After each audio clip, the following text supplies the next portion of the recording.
Hi guys, I'm Brooke and this is Pippa, and we travel full-time out of my 2011 Honda Pilot. So right now we're back in the Pilot, but you guys will find out why all that's happening at the end of this week, so stay tuned for that. But we are currently in town doing laundry, if you can't tell, and we have a lot of things going on, so I figured I'd kick it back old school and do one of my old car camping videos. And this one is going to be all about luxury things I have either invested in or upgraded or whatever while being on the road that I think have been 100% worth it. So there are a lot of things that a lot of people spend money on the road that turn out to be a waste of time, money, space, etc. But these things that I'm going to list today are things that have become staples in my day-to-day life, and I think I'm kind of known for being more of a minimalist budget type traveler, which I think is kind of funny because in every other year of my life, other than the past couple of years that I've been on the road, I have not been that person at all. I do value really high quality items. I just think when you guys met me, it was at a time in my life where I didn't have the budget for a lot of things. So obviously as I've grown, my income has grown, my channel has grown, etc. I have invested in things, and I'm going to list those things off for you today. So the first one, of course, is going to be my WeatherTech window covers. I know you guys have probably heard me talk about these a bunch and you probably think it's sponsored. WeatherTech has no idea that I exist, which is totally fine, but I could not get a set of the WeatherTech window covers when I had my 2004 Honda CR-V. They did not make them. Like, my car was too old when I had my old CR-V, so I had to just watch everyone else have a set of these WeatherTech window covers this whole time and just wait and wait for the day that I could have them and see if they were worth it or not. So back in September when I bought the Honda Pilot, it's a 2011, so I hurried on there as soon as I bought the car, literally the night I bought that car, and went on there and purchased a full set of the WeatherTech window covers. They have been my favorite purchase to date because most of my travel, even though I have had my pop-up and my cargo trailer and things like that where I've done camping outside of the car, the majority of my travel has been done inside the car over the last 2 years. And when I am in cities or stealth camping or whatever, or even when it's cold and I have to cover the windows just to insulate a little bit better, those WeatherTech window covers make the biggest difference. Now, a lot of people, I'm sure, are already typing in the comments, well, you can make your own with Reflectix, you can make your own with cardboard, you can make your own with poster board, etc. I've done it, guys. I started the very first video on this channel the week I moved into my Honda CR-V is me making the window covers for my Honda CR-V with Reflectix. I kept those homemade window covers throughout the entire time I traveled in that car, but let me tell you, when you are using them every single day, you have to remake them so many times. That's what people don't tell you, because they break down over time. You're putting them in before bed and then you're immediately taking them out when you get up in the morning and folding them up and storing them, and they're getting moved around the car and they just don't stay in the windows as well. Having a whole set that it's actually cut to be fit into a window and used longer term has been a worthwhile investment for me. The second one I'm going to talk about, of course, you guys already knew this was going to be coming because I am in love with this brand and they have been such a supporter on this channel, but are my Bluetti products. Since receiving my first Bluetti power station, I have found that they are completely worth the investment. I started off with a very small power bank that basically just could charge my phone, and that was it. Having something in the car that could power multiple devices at the same time and power anything else luxury that I needed, if that was a fan, if that was my phone, if that was my laptop, if that was lights in the car, if that was a blender, a George Foreman, all the stuff that you guys have seen me use over the time, all gets powered with my Bluetti. The specific one that I am talking about today is the AC60 and the B80 expansion battery. This little powerhouse has been amazing to keep on the road and powers everything in the trailer. That is how I could power my huge fridge, power all of my power tools during the renovation, my hair dryer, my straightener, my Starlink.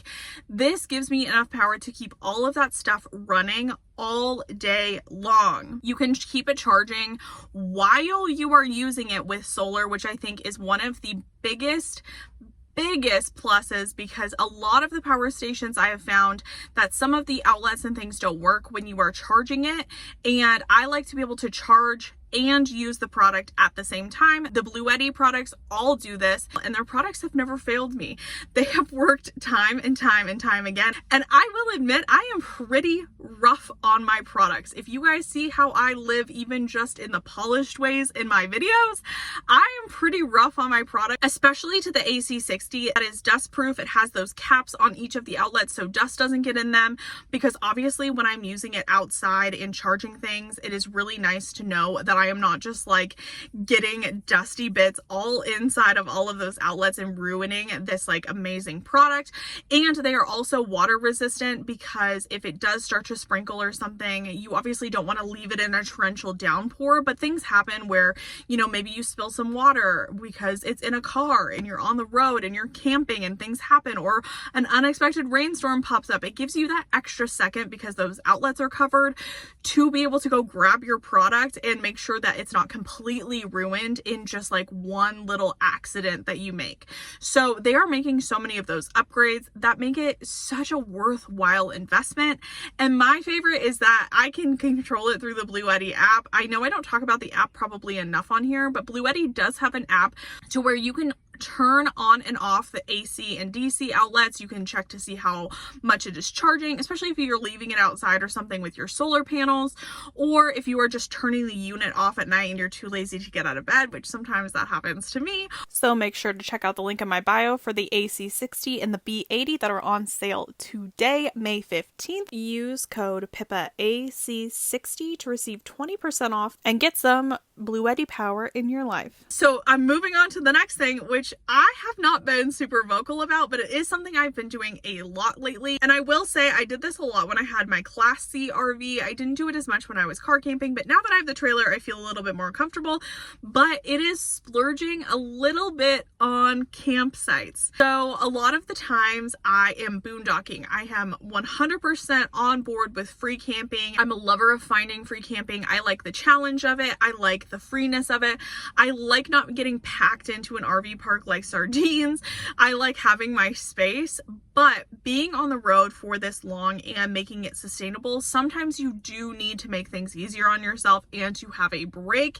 And so every once in a while now, I have started to splurge a little bit and add into my budget booking 1 or 2 nights at a campsite so I can shower, do laundry, charge all my stuff, cook, rest for a second, have trash, etc. So I can just kind of like reset for the next couple weeks before I head out to another place. And it has been the most magical thing I've ever done for myself. I don't know why I haven't done it sooner. It's a great compromise between getting a hotel, because obviously campsites are always, unless you're in a very popular area of the country or something that is like a tourist attraction, campsites are generally going to be cheaper than hotel rooms. And obviously you can then clean, reset while you're still spending a little bit less money than a hotel room. And then all of your stuff is still with you. You don't have to drag a bag in and out of a hotel room. I don't have to find a pet-friendly hotel. I can just have Pippa there with me. It makes me feel more comfortable that I can run to the bathhouse or to the laundromat or whatever inside of the campground and just leave Pippa in the trailer or in the car, wherever she's comfortable. And I don't feel like I have to rush so much because we're in our space, she's relaxed. And I don't know if you guys know this, but a lot of campgrounds have gotten a little bougie lately. And I was even at a KOA the other day, and I'll roll the little footage here, is that some of the campsites at the KOA I was at literally had hot tubs at the site. And I was really jealous that I did not book one of those sites that I could just lounge in the hot tub while I was at the campsite. A lot of campgrounds these days have pools, have hot tubs, have like community areas and things like that. So if you are missing that bath feel from home or that community feel, pop into a campground, get reacquainted with people who are doing like-minded things, and it is a luxury I think that is worth splurging on. The last luxury I have splurged on is Starlink. I know there's a lot of chatter about Starlink. There's been a lot of changes to Starlink recently, and so that's why I don't feel like I can do a full breakdown on Starlink. But if you're on the fence and you have a remote job and you need to be on the internet in places that you may not otherwise get it, I think it is totally worth it. For the last 3 years that I've been on the road in full, I have only used cell phone data to do everything that I'm doing. I've only had the data and the hotspot that comes with my cell phone plan. I've not gotten any other outside internet until I got Starlink back in January, and I have been very impressed with Starlink. I have not had a problem with it. I do know that some other YouTubers have used Starlink and their upload speeds are slower than what a lot of them like, but I don't think this issue affects me as bad because I do all of my editing on my cell phone. My files are not as big as some people who maybe be filming with a camera and uploading from iMovie or Premiere or something on a laptop. I think that's where the issue maybe comes in because I have not experienced it as much. There are sometimes, especially like in the evening when it seems like everyone's using Starlink, that it slows down, but that kind of happens with your data as well. So I always just make sure to leave something like uploading, and it usually uploads in the middle of the night at some random time, and that's how I can get my videos out. Or if it's really that slowed down because there are so many people, like if I'm using it inside a campground or something, I will just switch over to my own data plan and do it how I normally do it. But for things like streaming, FaceTiming, etc., I have had no issue with it, and it's been super reliable. Obviously the only issue is like if you're in a really thick treed area, you don't get as great of a signal. Same thing because it's obstructed, because it's satellite and it's not off of like cell phone towers. But I think it has not been a waste of purchase for me. I think it's something to definitely look into if you are planning on being on the road and working remote or doing something online as a job. But you also have to remember that the initial equipment cost is pretty high and the equipment is pretty large. So you need to have somewhere to actually store it. Mine stays in the car because I don't really have anywhere else to store it that I won't slide around and get damaged. So you do have to remember also that it does pull about 40 to 50 watts of power consistently when it's plugged in. So it is something that you have to also allot for power needs. That's why when I talked about Bluetti and the bigger power bank, it is something that I'm glad that I have now, that I have all of those extra watt hours so I can keep Starlink plugged in pretty much continuously. I don't tend to run it overnight. I do unplug it before I go to bed.